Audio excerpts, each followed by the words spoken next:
Tom Sawyer Chapters 7. The harder Tom tried to fasten his mind on his book, the more his ideas wandered.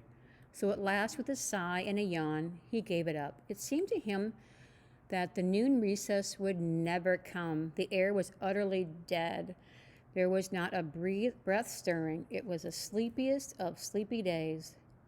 The drowsing murmur of the 25 studying scholars soothed the soul like a spell that is in the murmur of bees.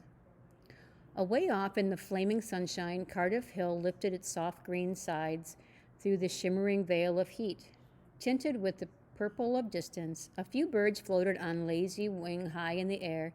No other living thing was visible but some cows, and they were asleep. Tom's heart ached to be free, or else to have something of interest to do to pass the dreary time.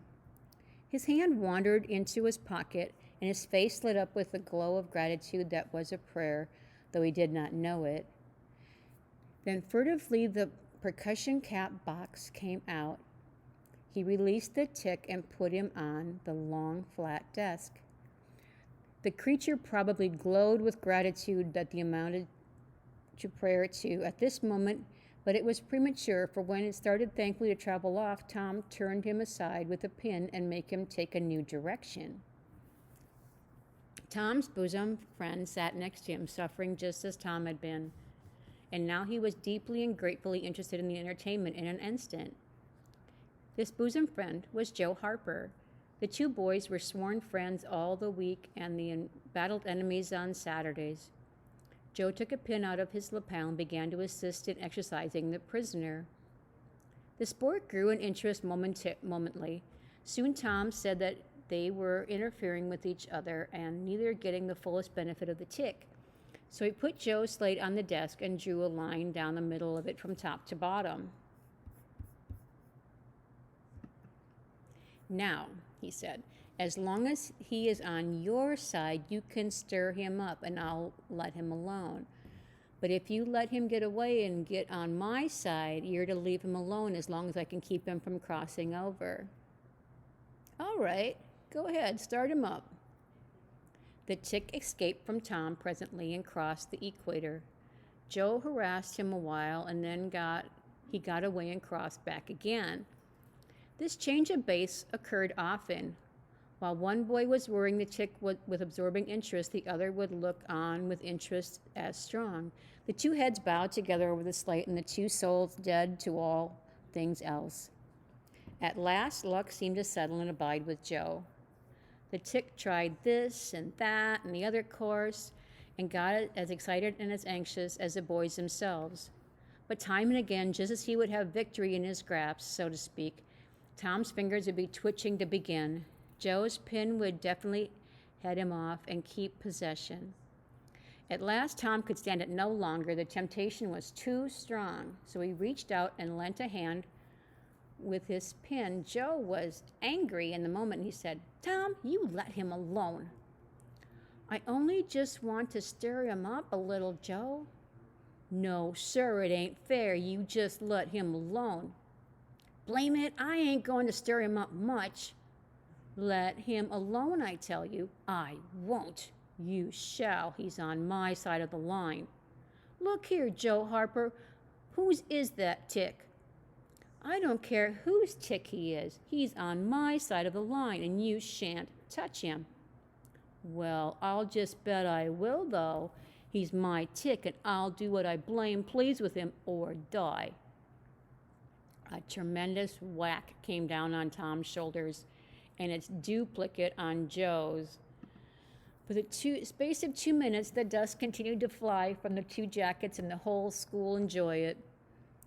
The boys had been too absorbed to notice the hush that had been stolen upon the school while before, when the master came tiptoeing down the room and stood over them. He had contemplated a good part of the performance before he contributed his bit of variety to it. When school broke up that noon, Tom flew to Becky Thatcher and whispered in her ear, "Put on your bonnet and let on you're going home, and then you get to the corner and give the rest of them the slip and turn down through the lane and come back. I'll go the other way and come over 'em the same way." So the one went off with one group of scholars and the other with the other. In a little while, the two met at the bottom of the lane, and when they reached the school, they had it all to themselves. Then they sat together with the slate before them, and Tom gave Becky the pencil and held her hand in his, guiding it, and so created another surprising house.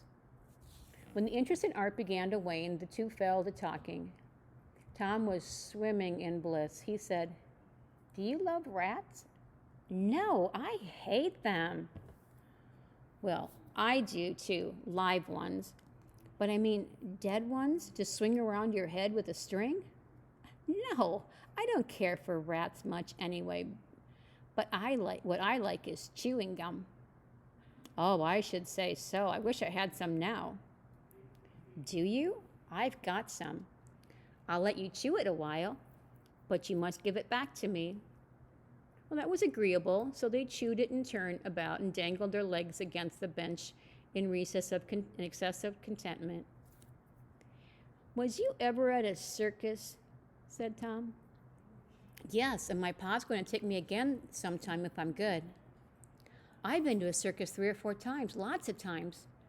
Church ain't shucks to a circus. There's things going on at a circus all the time. I'm going to be a clown in a circus when I grow up." "You are? That will be nice. They're so lovely, all spotted up." "Yes, there's that, but they get slathers of money, most $1 a day. Ben Rogers says, say, Becky, was you ever engaged?" "What's that?" "Why, engaged to be married." "No." "Would you like to?" "Well, I reckon so. I don't know. What's it like?" "Like? Why it ain't anything. It ain't like anything. You only just tell a boy you won't ever have anybody but him, ever, ever, ever, and then you kiss, and that's all. Anybody can do it." "Kiss? What do you kiss for?" "Why, that, is to, well, they always do that." "Everybody?"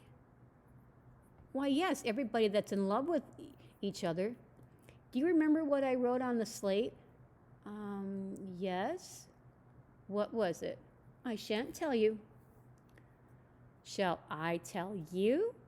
Yes, but some other time." "No, now." "No, not now.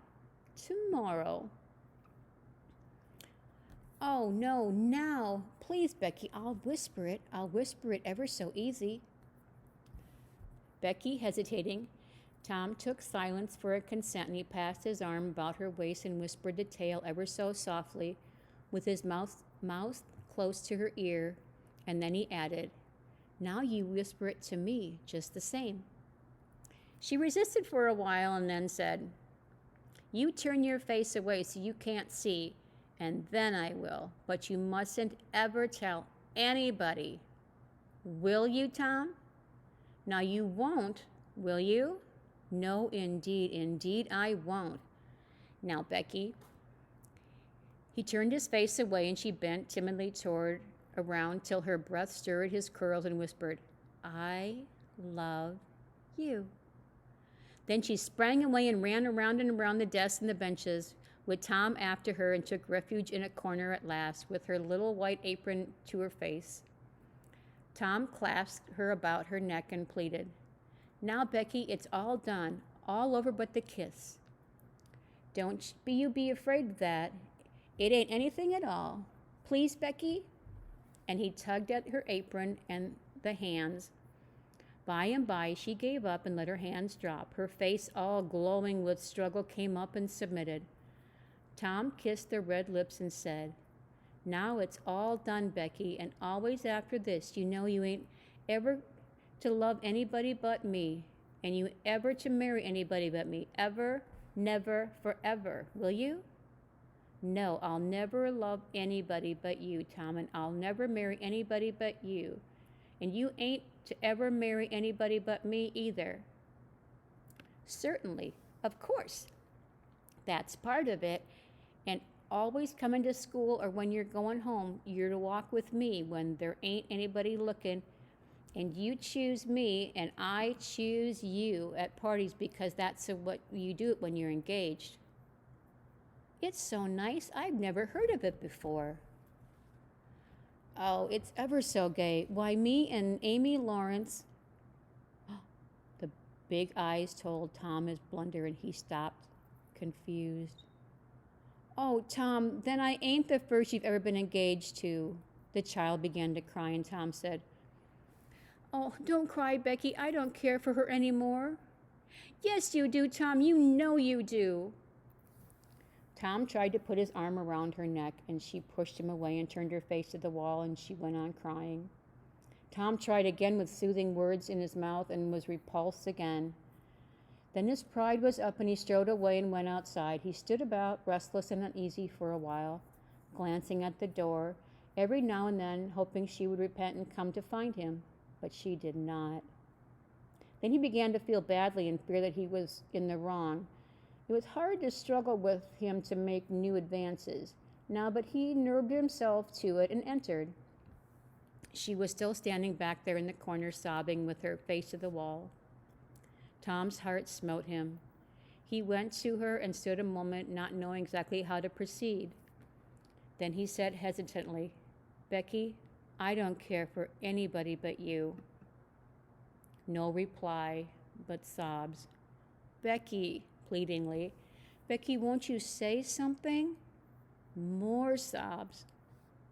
Tom got out his chiefest jewel, a brass knob from the top of an andiron iron, and passed it around her so she could see it and said, Please, Becky, won't you take it? She struck it to the floor. Then Tom marched out of the house and over the hill and far away to return to school no more that day. Presently, Becky began to suspect. She ran to the door. He was not in sight. She flew around to the play yard. He was not there, and she called, Tom, come back, Tom. She listened intently, but there was no answer. She had no companions but silence and loneliness. So she sat down to cry again and upbraid herself. And by this time the scholars began to gather again. And she had to hide her griefs and her still broken heart and take up the cross for a long, dreary, aching afternoon, with none among the strangers about to exchange words of sorrow with.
Tom Sawyer, Chapter 8. Tom dodged hither and thither through the lanes until he was well off the track of returning scholars, and then fell into a moody jog. He crossed a small branch 2 or 3 times because of a prevailing juvenile superstition that to cross water baffled pursuit. Half an hour later, he had disappeared behind the Douglas mansion on the summit of Cardiff Hill, and the schoolhouse was hardly distinguishable away off in the valley behind him. He entered a dense wood, picked his pathless way to the center of it, and sat down on a mossy spot under a spreading oak. There was not even a zephyr stirring. The dead noonday heat had even stilled the songs of the birds.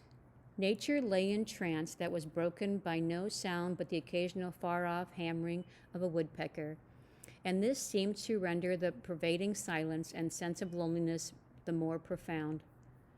The boy's soul was steeped in melancholy. His feelings were in happy accord with his surroundings. He sat long with elbows on his knees and his chin in his hands, meditating.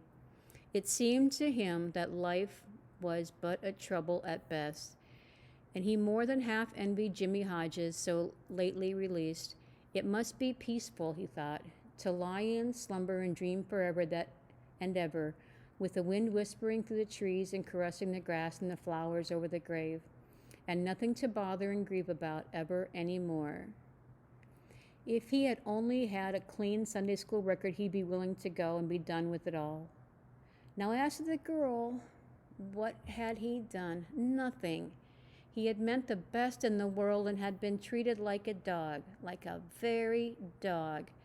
She would be sorry someday, maybe when it was too late. If he could only die temporarily. But the elastic heart of youth cannot be compressed into one constrained shape long at a time. Tom presently began to drift insensibly back into the concerns of his life again. What if he turned his back now and disappeared mysteriously? What if he went away, ever so far away into unknown countries beyond the seas and never come back any more? How would she feel then? The idea of being a clown recurred to him now, only to fill him with disgust. For frivolity and jokes and spotted tights were an offense when they intruded themselves upon a spirit that was exalted into the vague, august realm of the romantic. No, he would be a soldier and return after long years, all war-worn and illustrious. No, better still, he would join the Indians and hunt buffaloes and go on the warpath in the mountain ranges and the trackless great plains of the far west, and away in the future come back a great chief, bristling with feathers, hideous with paint, and prance into Sunday school some drowsy summer morning with a blood-curdling war whoop and sear the eyeballs of all his companions with an unappeasable envy. But no, there was something gaudier even than this. He would be a pirate. That was it. Now his future lay plain before him and glowing with unimaginable splendor. How his name would fill the world and make people shudder. How gloriously he would go plowing the dancing seas in his long, low, black-hulled racer, the spirit of the storm, with his grisly flag flying at the fore. And at the zenith of this frame, how he would suddenly appear at the old village and stalk into church, brown and weather-beaten, in his black velvet doublet and trunks, his great jack boots, his crimson sash, his belt bristling with horse pistols and crime-rusted cutlass at his side, his slouch hat with waving plumes and his black flag unfurled with a skull and crossbones on it. And here, with the swelling ecstasy, the whisperings, "It's Tom Sawyer the pirate, the black avenger of the Spanish Main." Yes, it was settled. His career was determined. He would run away from home and enter upon it. He would start the very next morning. Therefore, he must now begin to get ready. He would collect his resources together and went to a rotten log near a hand and began to dig under one end of it with his borrowed knife. He soon struck wood that sounded hollow. He put his hand there and uttered his incantation impressively. "What hasn't come here, come. What's here, stay here." Then he scraped away the dirt and exposed a pine shingle. He took it up and disclosed the shapely little treasure house whose bottom and sides were of shingles. In it lay a marble. Tom's astonishment was boundless. He scratched his head with perplexed air and said, "Well, that beats anything." Then he tossed the marble away pettishly and stood cogitating. The truth was that a superstition of his had failed here, which he and all his comrades had always looked upon infallible.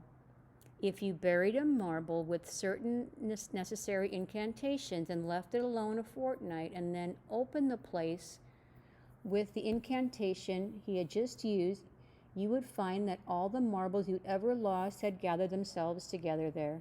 Meantime, no matter how widely they had been separated. But now, this thing had actually and unquestionably failed. Tom's whole structure of faith was shaken to its foundations. He had many a time heard of this thing succeeding, but never of it failing before. It did not occur to him that he had tried it several times before himself, but could never find the hiding places afterwards. He puzzled over the matter some time and finally decided that some witch had interfered and broken the charm. He thought he would satisfy himself on that point. So he searched around till he found the small sandy spot with the little funnel-shaped depression in it. He laid himself down and put his mouth close to the depression and called, "Doodlebug, Doodlebug, tell me what you want to know. Doodlebug, Doodlebug, tell me what you want to know." The sand began to work, and presently a small black bug appeared for a second and then darted under again in fright. He danced tell, so it was a witch that done it. I just knowed it. He well knew the futility of trying to contend against witches, so he gave up discouraged. But it occurred to him that he might as well have had the marble he just threw away, and therefore he went and made a patient search for it. But he could not find it. Now he went back to his treasure house and carefully placed himself just as he had been standing when he tossed the marble away. Then he took another marble from his pocket and tossed it in the same way, saying, "Brother, go find your brother." He watched where it stopped and went there and looked. But it must have fallen short or gone too far, so he tried twice more. The repetition was successful. 2 marbles lay within a foot of each other. Just here the blast of a toy tin trumpet came faintly down the green aisle of the forest.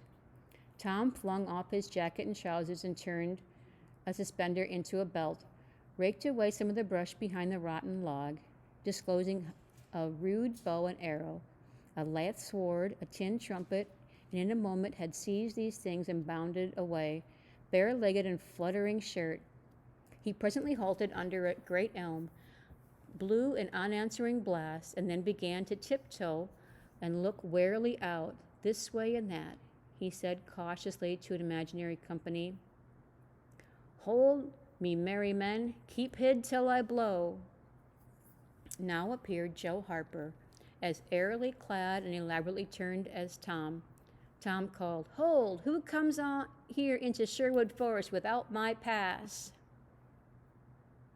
"Guy of Gisborne wants no man's pass. Who art thou that dares to hold such language?" said Tom, prompting, for they had talked by the book from memory. "Who art thou that dares to hold such language?" "I indeed, I am Robin Hood, as thy caitiff carcass soon shall know." "Then art thou indeed the famous outlaw? Right gladly I will dispute with thee the passes of the merry wood. Have at thee."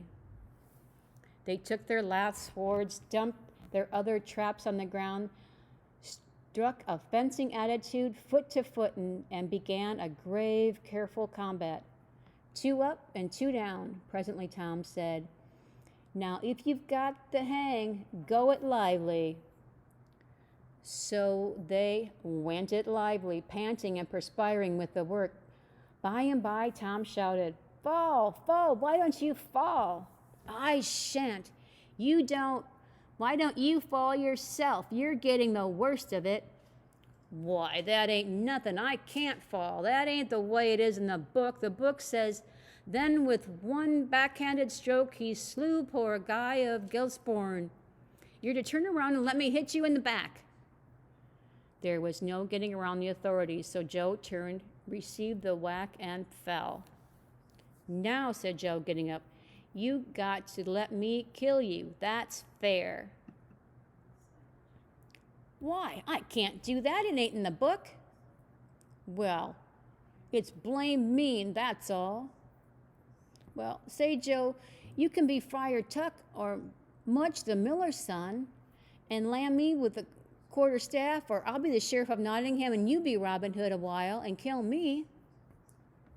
This was satisfactory, so the adventures were carried out. Then Tom became Robin Hood again and was allowed by the treacherous nun to bleed his strength away through his neglected wound. And at last Joe, representing the whole tribe of weeping outlaws, dragged him sadly forth and gave his bow into the feeble hands, and Tom said, "Where this arrow falls, there bury poor Robin Hood under the greenwood tree." Then he shot the arrow and fell back, and would have died, but he lit on a nettle and sprang up too gaily for a corpse. The boys dressed themselves, hid their recruitments, and went off grieving that there were no more outlaws anymore, and wondering what modern civilization could have done to compensate for their loss. They said they would rather be outlaws a year in Sherwood Forest than President of the United States forever. The end of chapter 8.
Chapter 9. At 9:30 that night, Tom and Sid were sent to bed as usual. They said their prayers, and Sid was soon asleep. Tom lay awake and waited in restless impatience. When it seemed to him that it must be nearly daylight, he heard the clock strike 10. This was despair. He would have tossed and fidgeted as nerves demanded, but he was afraid he might wake Sid, so he lay still and stared up in the dark. Everything was dismally still. By and by, out of the stillness, little, scarcely perceptible noises began to emphasize themselves. The ticking of the clock began to bring itself into notice. Old beams began to creak mysteriously. The stairs creaked faintly. Evidently, spirits were abroad. A measured, muffled snore issued from Aunt Polly's chamber. And now the tiresome chirping of the cricket that no human ingenuity could locate began.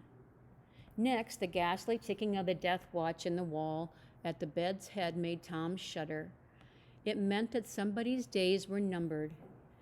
Then the howl of a far-off dog rose on the midnight air and was answered by a fainter howl from a remoter distance. Tom was in agony. At last he was satisfied that time had ceased and eternity begun. He began to doze in spite of himself. The clock chimed 11, but he did not hear it. And then there came, mingling with his half-formed dreams, a most melancholy caterwauling. The raising of a neighboring window disturbed him. A cry of "Scat, you devil!" and the crash of an empty bottle against the back of his aunt's woodshed brought him wide awake, and a single minute later he was dressed and out of the window and creeping along the roof of the L on all fours. He meowed with caution once or twice as he went, and then jumped onto the roof of the woodshed and hence to the ground. Huckleberry Finn was there, with his dead cat. The boys moved off and disappeared in the gloom. At the end of a half an hour, they were wading through the tall grass of the graveyard. It was a graveyard of the old-fashioned Western kind. It was on a hill about 1.5 miles from the village. It had a crazy board fence around it, which leaned inward in places and outward in the rest of the time, but stood upright nowhere. Grass and weeds grew rank over the whole cemetery. All the old graves were sunken in, and there was not a tombstone on the place. Round-topped, worm-eaten boards staggering over the graves, leaning for support and finding none. Sacred to the memory of so-and-so had been painted on them once, but it could no longer have been read on the most of them now, even if there had been light. A faint wind moaned through the trees, and Tom feared it might be the spirits of the dead complaining at being disturbed. The boys talked little and only under their breath, for the time and the place and the pervading solemnity and silence oppressed their spirits. They found the sharp new heap they were seeking, and ensconced themselves within the protection of 3 great elms that grew in a bunch within a few feet of the grave. Then they waited in silence for what seemed a long time. The hooting of distant owl was all the sound that troubled the dead stillness. Tom's reflections grew oppressive. He must force some talk, so he said in a whisper, "Hucky, do you believe the dead people like it for us to be here?" Huckleberry whispered, "I wish I know. It's awful solemn like, ain't it?" "I bet it is." There was a considerable pause while the boys canvassed the matter inwardly. Then Tom whispered, "Say, Hucky, do you reckon Hoss Williams hears us talking?" "Of course he does, lest his spirit does." Tom, after a pause, "I wish I'd said Mr. Williams, but I never meant any harm. Everybody calls him Hoss. A body can't be too particular how they talk about these here dead people, Tom." This was a damper, and conversation died again. Presently Tom seized his comrade's arm and said, "Shh! What is it, Tom?" And the two clung together with beating hearts. "Shh! There it is again. Did you hear it?" There, you hear it?" "Lord, Tom, they're coming, sure. What do we do?" "I don't know. Think they'll see us?" "Oh, Tom, they can see in the dark, same as cats. I wish I hadn't come."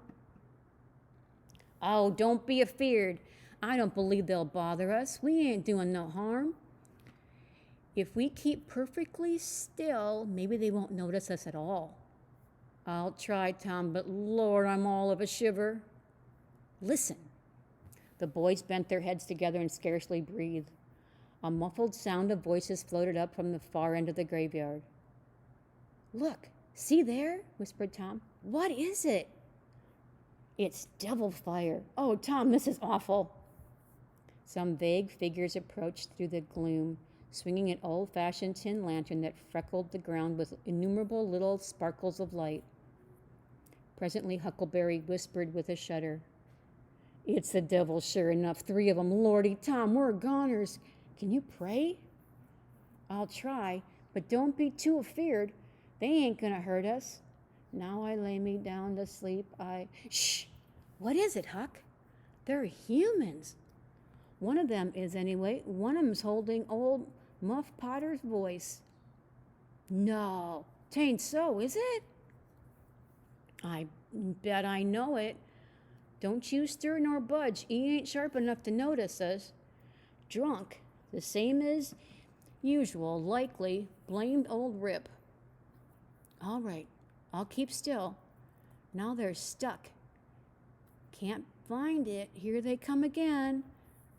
Now they're hot, cold again, hot again, red hot. They're pinting right this time. Say, Huck, I know another voices. It's Injun Joe.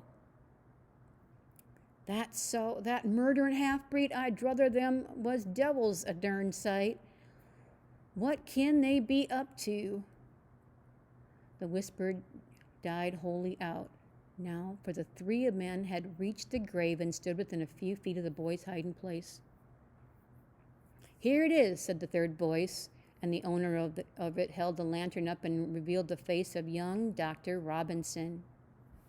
Potter and Injun Joe were carrying a hand burrow with a rope and a couple shovels in it. They cast down their load and began to open the grave. The doctor put the lantern at the head of the grave and came and sat down with his back against one of the elm trees. He was so close the boys could have touched him. Hurry, men, he said in a low voice. The moon might come out at any moment. They growled in response and went on digging. For some time there was no noise but the grating sound of spades discharging their freight of mold and gravel. It was very monotonous. Finally, the spade struck upon the coffin with a dull, woody ascent, and within another minute or two the men had hoisted it out of the ground. They pried off the lid with their shovels, got out the body, and dumped it rudely on the ground. The moon drifted from behind the clouds and exposed the pallid face. The burrow was got ready and the corpse placed in it, covered with a blanket, and bound it to its place with a rope. Potter took out a large spring knife and cut off the dangling end of the rope and said, Now, the cuss thing's ready, Sawbones, and you'll just out with another 5, or here she stays. That's the talk, said Injun Joe. Look here, what does this mean, said the doctor. You required your pay in advance, and I've paid you. Yes, you done more than that, said Injun Joe, approaching the doctor, who was now standing. 5 years ago, you drove me away from your father's kitchen one night when I came to ask for something to eat, and you said I weren't there for any good. And when I swore I'd get even with you if it took 100 years, your father had me jailed for vagrant. Did you think I'd forget? The Injun blood ain't in me for nothing, and now I've got you, and you got to settle, you know? He was threatening the doctor with his fist in his face. By this time, the doctor struck out suddenly and stretched the ruffian to the ground. The Potter dropped his knife and exclaimed, Here now, don't you hit my pard.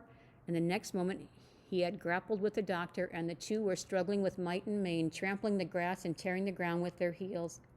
Injun Joe sprang to his feet and his eyes flaming with passion, snatched at the Potter's knife and went creeping cat-like and stooping round and round the combatant, seeking an opportunity. All at once the doctor flung himself free, seized the heavy headboard of William's grave, and felled Potter to the earth with it. In the same instant, the half-breed saw his chance and drove the knife to the hilt in the young man's breast. He reeled and fell partly upon Potter, flooding him with his blood.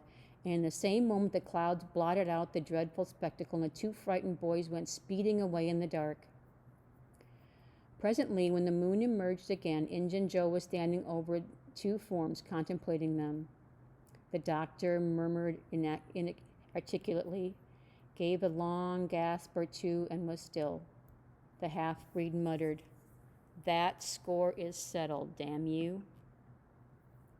Then he robbed the body, after which he put the fatal knife in Potter's open right hand and sat down on the dismantled coffin.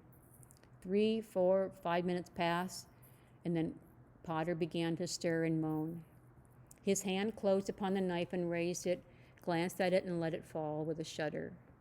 Then he sat up, pushing the body from him, and gazed at it, and then around him confusedly. His eyes met Joe's. Lord, how is this, Joe? He said. It's a dirty business, said Joe without moving. What did you do it for? I never done it. Look here, that kind of talk don't wash. Peter trembled and grew white. I thought I'd got sober. I'd no business to drink tonight, but it's in my head yet, worse than when we started it. I'm all a muddle. Can't recollect anything of it, hardly. Tell me, Joe, honest now. Old feller, did I do it? Joe, I never meant to. Upon my soul and honor, I never meant to, Joe. Tell me how it was, Joe. Oh, it's awful, and him so young and promising. Why, you two was scuffling, and he fetched you with one of the headboard, and you fell flat. And then up you came all reeling and staggering like, and snatched the knife and jabbed it into him, just as he fetched you another awful clip. And here you've laid as dead as a wedge till now. Oh, I didn't know what I was doing. I wish I may die this minute if I did. It was all on account of the whiskey and the excitement, I reckon. I never used a whipping in my life before, Joe. I fought, but never with weapons. They'll all say that, Joe. Don't tell. Say you won't tell, Joe. That's a good fellow. I always liked you, Joe, and stood up for you, too. Don't you remember? You won't tell, will you, Joe? And the poor creature dropped on his knees before the stolid murderer and clasped his appealing hands. No, you've always been fair and square with me, Muff Potter, and I won't go back on you. There. Now that's as fair as a man can say. Oh, Joe, you're an angel. I'll bless you for this the longest day I live. And Potter began to cry. Come now, that's enough of that. This ain't any time for blubbering. You be off yonder away and I'll get this. Move now and don't leave any tracks behind you. Potter started to trot that quickly increased to a run. The half-breed stood looking after him. He muttered, if he's as much stunned with the lick and fuddled with the rum as he had the look of being, he won't think of the knife till he's gone so far he'll afraid to come back after it to such a place by himself. Chicken heart. 2 or 3 minutes later, the murdered man, the blanketed corpse, the lidless coffin, and the open grave were under no inspection but the moon's. Still, the stillness was complete again, too.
Chapter 10.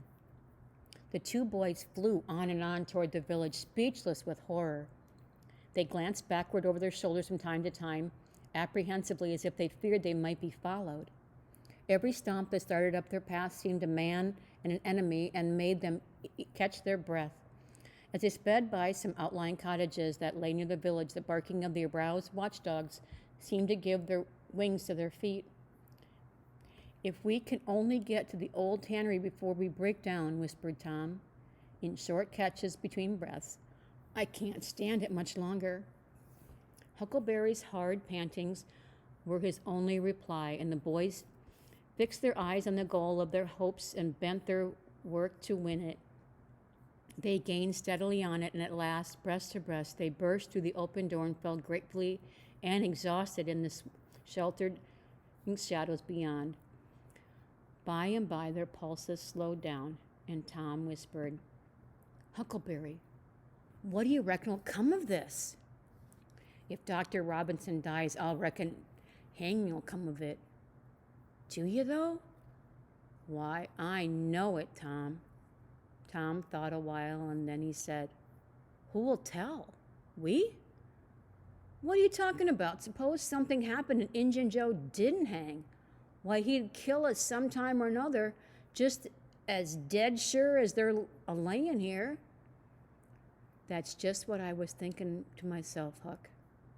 If anybody tells, let Muff Potter do it. If he's fool enough, he's generally drunk enough. Tom said nothing, went on thinking. Presently he whispered, Huck, Muff Potter don't know it. How can he tell? What's the reason he don't know it? Because he just got that whack when Injun Joe done it. Do you reckon he could see anything? Do you reckon he knowed anything? By hokey, that's so, Tom. And besides, look a here, maybe that whack done him. No, 'tain't likely, Tom. He had liquor in him, and I could see that. And besides, he always has. Well, when Pap's full, you might take and belt him over the head with the church, and it couldn't faze him. He said so his own self. So it's the same with Muff Potter, of course. But if a man was dead sober, I reckon maybe that whack might fetch him. I don't know. After another reflective silence, Tom said, Hucky, you sure you can keep mum? Tom, we got to keep mum. You know that. That Injun devil wouldn't make any more of drowning us than a couple of cats if we was to squeak about this and they didn't hang him. Now, look a here, Tom. Let's take and swear to one another. That's what we got to do. Swear to keep mum. I'm agreed. It's the best thing. Would you just hold hands and swear that we... Oh, no, that wouldn't do for this. That's good enough for a little rubbishy common things, especially with gals, because they go back on you anyway and blab if they get in a huff. But there ought to be writing about a big thing like this, and blood. Tom's whole being applauded the idea. It was deep and dark and awful. The hour, the circumstances, the surroundings were in keeping with it. He picked up a clean pine shingle that lay in the moonlit, took a little fragment of red keel out of his pocket, got the moon on his work, and painfully scrawled these lines, emphasizing each slow downstroke by clamping his tongue between his teeth and letting up the pressure on the upstrokes. Huck, Finn, and Tom Sawyer swears they will keep mum about this, and they wish they may drop down dead in their tracks if they ever tell and rot. Huckleberry was filled with admiration of Tom's facility in writing and the sublimity of his language. He at once took a pin from his lapel and was going to prick his flesh, but Tom said, Hold on, don't do that. A pin's brass. It might have verdigris on it. What's verdigris? It's poison. That's what it is. You just swallow some of it once, you'll see. So Tom unwound the thread from one of his needles, and each boy pricked the ball of his thumb and squeezed out a drop of blood. In time, after many squeezes, Tom managed to sign his initials using the ball of his little finger as a pen. Then he showed Huckleberry how to make an H and an F, and the oath was complete. They buried the shingle close to the wall with some dismal ceremonies and incantation, and the fetters that bound their tongues were considered to be locked and the key thrown away. A figure crept stealthily through the break in the other end of the ruined building now, but they did not notice it. Tom, whispered Huckleberry, does this keep us ever telling, always? Of course it does. It don't make any difference what happens. We got to keep mum. We drop down dead. Don't you know that? Yes, I reckon that's so. They continued to whisper for some little time. Presently a dog set up a long, lugubrious howl just outside. Within 10 feet of them, the boys clasped each other suddenly in agony of fright. Which of us does he mean? Gasped Huckleberry. Oh, I don't know. Peep through the crack, quick. No, you, Tom. I can't. I can't do it, Huck. Please, Tom. There 'tis again. Oh, Lordy, I'm thankful, whispered Tom. I know his voice. It's Bull Harbison. If Mr. Harbison owned a slave named Bull, Tom would have spoken of him as Harbison's Bull. But a son or a dog of that name was Bull Harbison. Oh, that's good. I tell you, Tom, I was almost scared to death. I'd have bet anything it was a stray dog. The dog howled again. The boy's heart sank once more. Oh, my, that ain't no Bull Harbison, whispered Huckleberry. Do, Tom. Tom, quaking with fear, yielded and put his eye to the crack. He whispered. His whisper was hardly audible when he said, Oh, Huck, it's a stray dog. Quick, Tom, quick, what does he mean? Huck, he must mean us both. We're right together. Oh, Tom, I reckon we're goners. I reckon there ain't no mistake about where I'll go to. I've been so wicked. Dad, fetch it. This comes of playing hooky and doing everything a feller's told not to do. I might have been good like Sid if I'd tried, but no, I wouldn't, of course. But if I ever get off this time, I'll just waller in Sunday schools. And Tom began to snuffle a little. You bad, Tom. Huckleberry began to snuffle too. Confound it, Tom Sawyer. You're just an old pie. Longside of what am I? Oh, Lordy, Lordy, Lordy. I wish I'd only had half your chance. Tom choked off and whispered, Look, Hucky, look. He's got his back to us. Hucky looked with joy in his heart. Well, he has, by jingoes. Did he before? Yes, he did, but I like a fool never thought. Oh, this is bully, you know. Now who can he mean? The howling stopped. Tom pricked up his ears. Shh, what's that? He whispered. Sounds like hogs grunting. No, it's somebody snoring, Tom. That is it. Whereabouts is it, Huck? I believe it's down t'other end. Sounds so. Anyway, Pap used to sleep there sometimes along with the hogs, but law bless him, he just lifts things when he snores. Besides, I reckon he ain't ever come back to this town anymore. The spirit of adventure rose in the boys' souls once more. Hucky, do you dash to go if I lead? I don't like too much, Tom. Supposing it's Injun Joe. Tom quailed, but presently the temptation rose up strong again. The boys agreed to try with the understanding that they would take to their heels if the snoring stopped. So they went tiptoeing stealthily down, the one behind the other. When they had got within 5 steps of the snore, Tom stepped on a stick and it broke with a sharp snap. The man moaned, writhed a little, and his face came into the moonlight. It was Muff Potter. The boys' hearts had stood still and their hopes too. When the man moved, but their fears passed away now. They tiptoed out through the broken weatherboarding and stopped at a little distance to exchange parting words. The long howl rose on the night air again. They turned and saw the strange dog standing within a few feet where Potter was lying and facing Potter with his nose pointing heavenward. Oh, Jiminy, it's him, exclaimed both boys in a breath.